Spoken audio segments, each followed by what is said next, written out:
Linda, my mother-in-law, has never been fond of me. I'm not sure why. Apparently, no one is truly suitable for her beloved kid. She objected to the fact that my spouse opted to stay with me, even though she obviously disapproved of me. We were married a year ago, and we had been together for 3 years. My spouse and I made a lot of effort at first to win her over, but she was never interested in us since we were too powerful.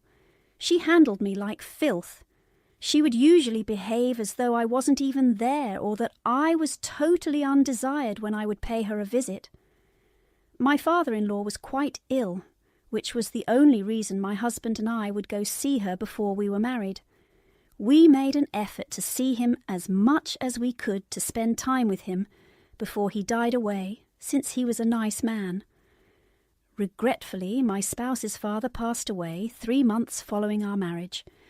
We were just happy that he was able to see his son's marriage before passing away, though, as he had been ill for a long time. We had visited Linda far less often after his death.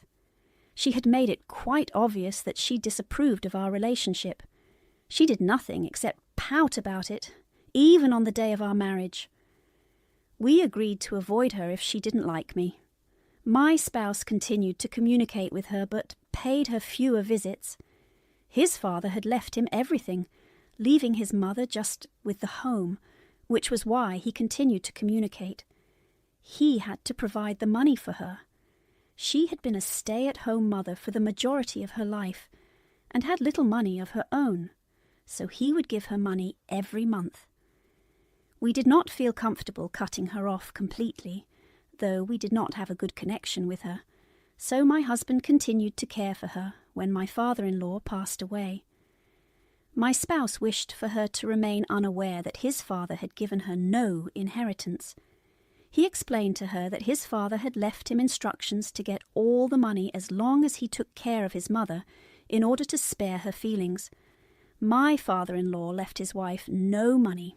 We have no idea why. From what we could gather, their marriage was one of tolerance rather than happiness. But, besides the home, there was no reason he couldn't leave her anything. After all, they were together. Following the death of my father-in-law, my spouse looked after his mother. Neither of us felt comfortable leaving her on her own, even if our relationship was not very good. We stopped going to see her, but we still helped her. My husband was away on business last week when I got the invitation to Linda's birthday celebration. I had never before gotten invites to her functions, so this was unexpected. It was obvious that she didn't accept my status as his wife, since she consistently invited my husband to bring a guest. I received the invitation this time around. I talked to my spouse because I was perplexed. He informed me that, albeit much earlier, he had also gotten an invitation. It was obvious that Linda was only inviting me as a backup plan. He told Linda up front that he had a work trip that would prevent him from attending the party, but that she was welcome to go if she so desired. He advised me to call Linda to get her perspective before making a decision. Linda told me she wanted to make apologies when I contacted her. Since she believed we would be together for the long haul, she wanted to make up for the abuse she had received in the past. She genuinely wanted to give me a chance and show me some respect. Despite my doubts, I went because I thought maybe she was serious. I now regret the horrible choice I made. I thought Linda would meet me personally at the party. She had, to my astonishment, hired a doorman who informed me that my name was missing from the guest list. I showed him the invitation on my phone, confused. He informed me that I must have been duped because the invitation I had gotten was not the real one. This should have been a warning to leave, but I stayed and gave Linda a call because I wanted to give her a chance. When Linda and her friends emerged, they shouted at the security personnel to let me out rather than inviting me inside. She said she had no idea who I was. Her pals could barely contain their laughter, which indicated that this was all premeditated. Saying she couldn't let any sort of filth enter her home, Linda made cruel remarks. Tearfully, I made my way back to my car. I drove away and contacted my husband, who consoled me and promised to return home early from his trip, before the security personnel had to step in. I promised never to speak to Linda again, and blocked her everywhere the next day. Later, my husband called to tell me that Linda was screaming at our door. To receive the money she felt she was due, she threatened to sue us in court. My spouse said that the previous evening he had texted her to threaten to withhold her money if she didn't show respect for either me or him. He told her the truth, which was that his father had given her no money. Linda misinterpreted and believed she had a right to the money. I didn't file charges, but Linda was removed off the property when I phoned the police. Because of how she treated me, I believed she deserved this retribution. Now that she had embarrassed me, she needed to think about herself. Linda apologized by email to us 2 days earlier, saying she had nothing and that she needed our aid. She was depending on our generosity. No one else can take care of her, even when I suspect insincerity. My spouse and I haven't talked about this yet, so I'm not sure how he feels. So, when my mother-in-law insulted me, Aita wanted my husband to take away her money. First update. To start with, a lot of people have called me dumb for wanting to give my mother-in-law another opportunity. To justify myself, let me say that I really thought she was serious about making apologies. Everyone has an ego and makes errors. She's not the first mother-in-law to mistreat her daughter-in-law, but I know of others who have made changes to their ways. I went to her party because I felt that I should give her one opportunity. Though I don't think I did anything wrong, I do regret it now. In this case, I was not the offender, rather, I was the victim. Therefore, I don't think it's right to be angry with me for being a person who believes in second chances. That's simply my personality. I'm neither naive or credulous. I'm simply an everyday person. Besides, she seemed really honest when I had spoken to her over the phone before to the party. She was so adept at her act that I didn't think there was any cause to suspect her sincerity. She really did influence me. Therefore, I think we should give her some credit too. My desire to give her another opportunity and my attendance at her celebration both demonstrate my character. Her dehumanizing me by taking advantage of my choice demonstrates the type of person she is. That concludes the matter. I don't want to discuss the topic anymore. All I wanted to do was protect myself before more hate mail reached my inbox. My spouse and I have talked about it, and although we are sorry about what transpired at the party, we are happy that it exposed her true nature. We are aware of her current state of mind. She was still awful, not that there was any doubt about that before. It's simply more apparent today. We also talked about the email she had given us, and it became clear that we had been feeling just as bad about it ever since. After discussing it further, we came to the conclusion that she was not contacting us out of regret, but rather because she needed money to continue living the sort of lifestyle she had been leading up to this point. She might seem like we were her kids, but in reality, we were nothing more than her meal ticket because she didn't have anybody else to turn to. When we discovered that she had money, even though my father-in-law had given her no money at all, we pretty much stopped feeling bad about it. We had a conversation with the attorney who had handled my father-in-law's estate. He informed us that my mother-in-law had a specific amount of money in her bank account that her husband had transferred to her before to his death, but he could not explain why precisely no money had been left to her. She always had a ton of valuables she could sell if she was truly having trouble. In the worst-case scenario, she would ask her relatives to take care of her and beg them for money. The bottom line was that even after her extreme disdain for us, we did not need to continue providing for her. She could have survived without us, of course, but She didn't want to, since she didn't want to use her own money. All her life she had been like that. She wanted to present herself as a poor, defenceless girl in need, so that my spouse and I would feel sorry for her and continue to give her money, even though she would still treat us horribly. She tricked us for a time, totally manipulating us into feeling bad for her. However, we refused to let her control us once more. Although we are now aware of her pranks, she is something of a master at it. She won't be able to con us again with much ease. She wrote us that email a week ago, and we still haven't replied to her. We also won't do so. We don't want anything to do with her. Therefore, we will keep ignoring her. With the money she now has, she can manage if she quits living such an ostentatious lifestyle and above her means. She lied to us about being helpless in the first place. Therefore, we won't be feeling sorry for her and helping her any longer.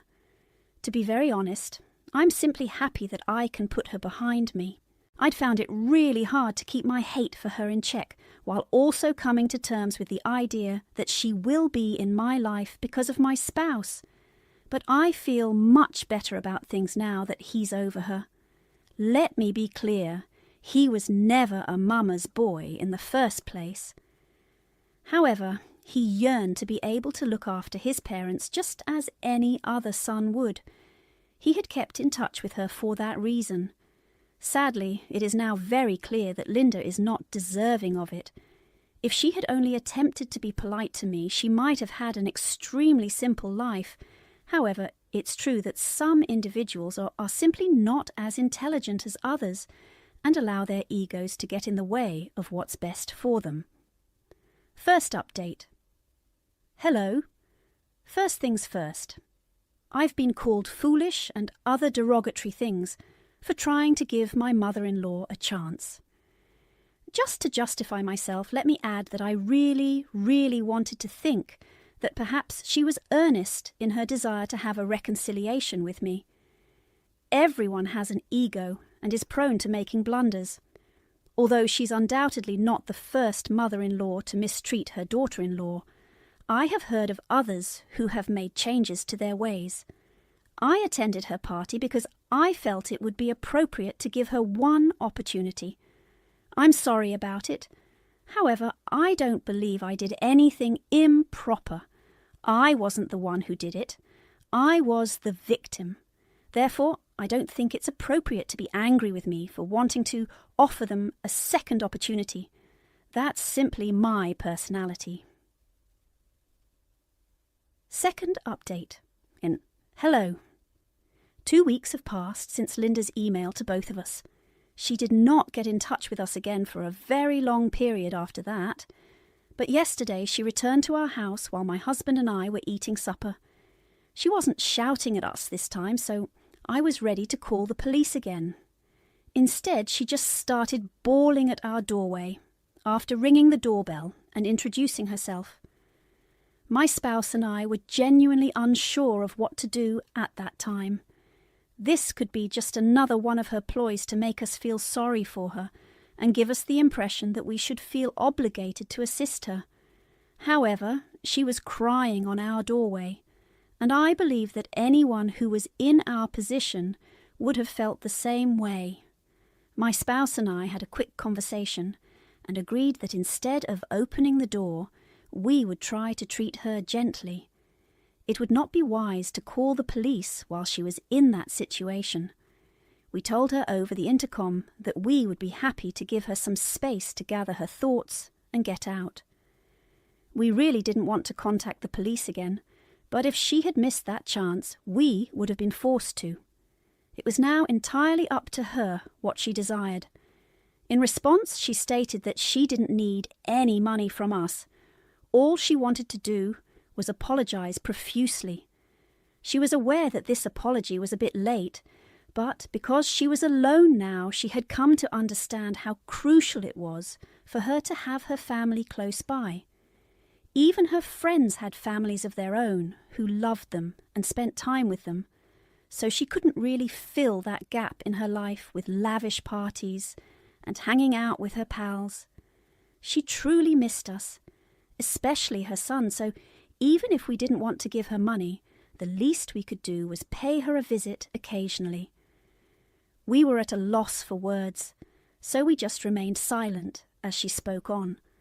She also expressed her regret for not being entirely truthful with us when we failed to reply. Although, to be fair, we hadn't been totally truthful with her either.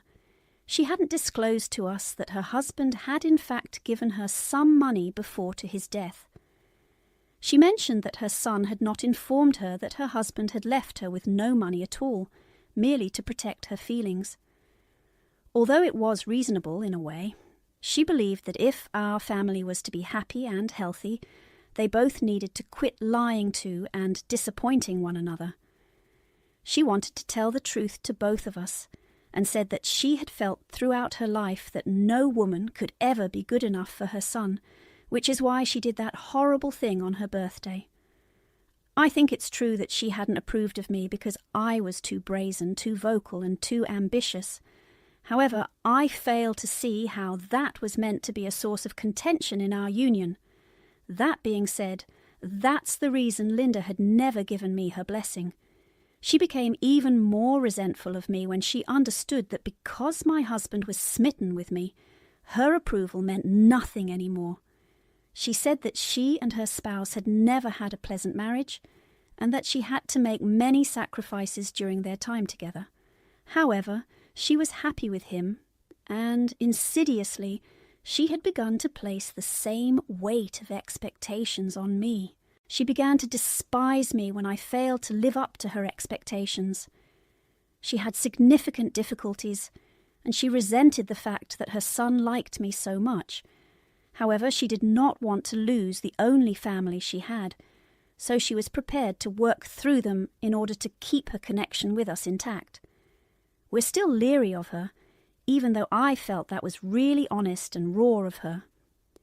Following a little period of silence, I informed her that we would discuss our options, but we simply needed a little quiet time to think this through for the time being.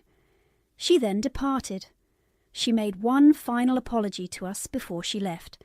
My spouse and I are really bewildered right now and unsure of what to do. Given our utter lack of direction, any guidance on what to proceed would be greatly welcomed. Not only do we not want to be cruel, but we also do not want to be coerced into doing anything again. To be honest, none of us knows what to trust these days. Of all the things she said, I suppose she was most accurate when she mentioned that my husband's family needed to quit holding secrets and lying to one another. Version 3. Ironically, I said in my last post that my husband's family needs to quit hiding secrets from one another. Given the gravity of what we have discovered, I will continue to stand by that assertion in this update. It seems that my father-in-law's attorney had been under strict orders not to provide us with the reason why his client had not left any money to Linda, which is why he had been reluctant to provide it to us. But that was just my father-in-law being a buddy. It wasn't really official or formal. He was under no legal obligation to give us the truth, but since we persisted in pressing him, he felt compelled to. I'm not sure why, but I felt instinctively that discovering the truth about this would blow a lot of things apart, and my intuition was correct. Linda's purported wealth appears to have come from her affair partner, rather than something her husband had left her. One of her college pals, who had been, and still was, fascinated with her, had been having an affair with her. When the man Linda was seeing was still alive, she had never mentioned it. But she lost him to a heart attack 3 years ago, around the time I started dating my husband. He had given everything to her because he didn't have a family of his own. It wasn't until long later that Linda eventually informed my father-in-law the truth. There was little he could do for the few months before he died. It would be useless to file for divorce because he knew he was dying. He concluded that leaving all of his possessions to his kid and not leaving anything to her, aside from the house, was the only way he could exact revenge on her. He purposely left the home to her, knowing full well that she would not suspect anything and would not attempt to challenge the will after his death. We also learned that what Linda had stated about her spouse requiring a lot of sacrifice during their marriage was a bunch of bullshit. After she married and had my husband, my father-in-law had given her permission to work. It was, however, she who declared her desire to be a stay-at-home mother. Since she had always relied on others to shoulder her burdens, the only thing she had ever lost in her life was her dignity. That being said, having discovered the truth, we also know that she was acting when she visited our home to say how much she missed us. We avoided contacting her after that, which is a good thing because it would have meant that we were duped once more. If it had occurred, we would have felt very foolish. She is a really awful person who lies and cheats. It is best for us if we keep our distance from her. Fourth update. Hi there. So even though we hadn't spoken for a month, Linda made another attempt to get in touch with us. I suppose it has to do with the recent announcement on social media of my pregnancy. However, she made a show of being unaware of it. She wrote to us saying it had been long enough since our last conversation, and she was very looking forward to hearing from us. We ought to have been able to decide by now what our goals were for the future. She was correct. We didn't actually take too long to decide what we wanted. Our desire was for her to refrain from coming. We thus texted her to let her know that we were aware of her affair and other things, and that we no longer wanted to be in contact with her. We assured her that if she found herself alone at this time, it was because she earned it. The only person she truly cared about was herself. She had never regarded anybody else in her life. She ought to be appreciative that she can now spend time with the only person she truly loves, who is herself. She can always locate another man to have an affair with and rely on him in case she runs out of money. She's over her son, though, at least for now. She had upset us sufficiently that it was necessary to deliver this really stern message. We need our peace now that we are starting a new chapter in our lives, and we also need her to stay the hell away from us. She's probably not going to be deterred by this message, and when I'm nearing the end of my pregnancy in a few months, she's going to try again. However, my spouse and I have previously discussed the issue and agreed that should she continue to cause us any trouble, we will seek a restraining order against her and cross our fingers. We also want to move into a new home, and we'll take precautions to ensure that no one tells her the address. We need a larger room nonetheless, what with a baby on the way. All I want is to become a mother, and I can't